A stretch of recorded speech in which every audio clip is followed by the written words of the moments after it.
In this video I want to talk about a concept I like to call counter map control, and this match between Gambit and Fnatic from the quarterfinals of the E-League Major is a good example of how doing this could prevent you from losing rounds. So Gambit won the pistol round and Fnatic are going to force up. Throughout this game, Fnatic have been very successful at getting mid control, and this is the first round they do it. They take mid control fairly easily. Adrian gets the first pick, but he then gives it up, and they have full mid control and just creep down vents with Crims at Sunroom, and they just go B. Moo is rotating from heaven to mid after they've given mid control up, just watching in case they push connector, and they happen to push when Moo is here. Hobbit is playing around a smoke here and gets killed by Checkers, and as soon as he's killed, they push in, kill Zeus, and then kill Moo.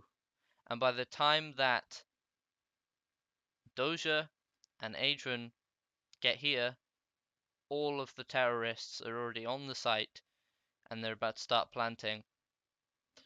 So this concept of counter map control could have allowed them to rotate an extra player towards B before Fnatic pushed B by getting a player in A main, flashing them in. He can then check, see if there's anyone A, and he can sit lockers, listen for footsteps, wait in case they come back to A main, and then the other A player then can watch mid, and the mid player could watch heaven, or the other A player could just go straight to B. And this would have allowed them to have an extra player B with a quick rotate from the mid player when they start pushing B, and it's very likely that they could have won the round from this. So here's how the round plays out. Adrian started off at highway to help Moo, and then he falls back A in case they push A. He then comes highway, gets a kill on Olafmeister, and then falls back completely, leaving Fnatic with totally uncontested mid control. They then go vents after Crims has been calling that he sees nothing. He knows the utility that the Gambit have been using and thinks that they don't have any or very much left, and he's right. So they get this kill on Hobbit and they push. Moo has now rotated back, but he's low health, just hits another shot. And Adrian goes CT after spamming checkers, sees it smoked, is forced to go heaven. Crims gets the kill, and then Doe's just left in a 1v4.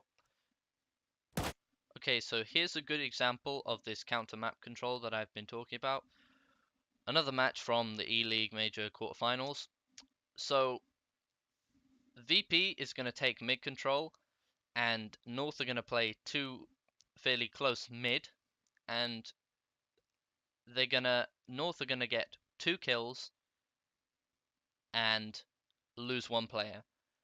So they have the man advantage, and as CT in this situation, you want to fall back because the terrorists are at the disadvantage, and they're going to want to, look for kills. So that's what North does. They give Virtus Pro mid, but they take A main so that they don't get pincered and really punished for giving them mid. So they flash 2 players into A main, they get A main control and hold it. So they're not pushing anymore, they've just got A main control and they've left mid. So now they just have to worry about the push into A main, which is fairly easy to hold, and then Squeaky and Highway with 3 players potentially. So let's see how this plays out.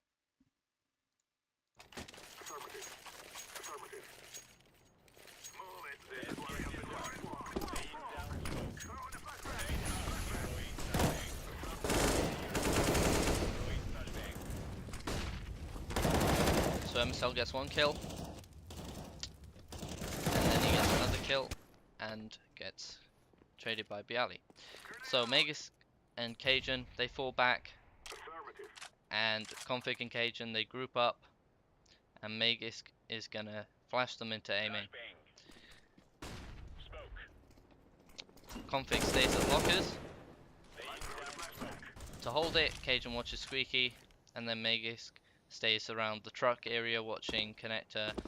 Other examples of counter map control would be losing CT mid on Dust 2 and pushing tunnels, or losing mid/A long on Cobble and taking B long, losing mid on Mirage and pushing A ramp or Palace, or even B apps.